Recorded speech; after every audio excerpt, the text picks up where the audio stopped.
We are not like them. They think we are beasts, mindless, crawling things that lurk in the dark. But we are so much more than the stories they tell. We have families. We have homes. We have rules. I had a mate, 3 children, still small, still learning to speak the old words. We lived deep in the earth, where the roots twisted into homes, where the dark was warm and safe.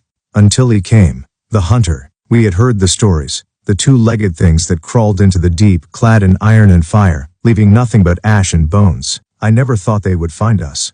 We were careful. We stayed beneath. We did not hunt their kind anymore. It did not matter. The first sign was the smell, oil, smoke, metal. Then the silence. The roots stopped whispering. The stones held their breath. The insects vanished into unseen cracks. We gathered in the deep hall. The elders trembled, their once great bodies hunched with time.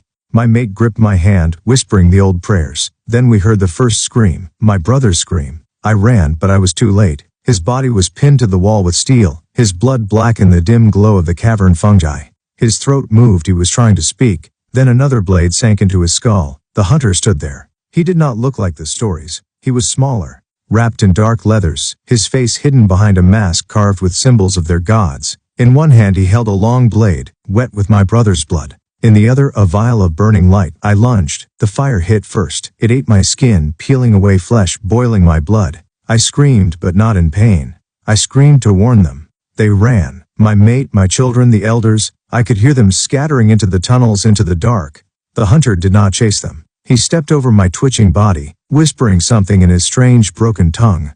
He was looking for the nest, for the young. I had failed. I reached for him, claws scraping against the stone. He did not look back. He did not care. I heard my mate's voice, a final scream. The sound of steel on flesh, then silence. The hunter left before dawn. When the burning finally stopped, when my body stitched itself back together, I crawled to the nest. It was empty. Nothing left but the scent of blood and the fading warmth of my children's bodies.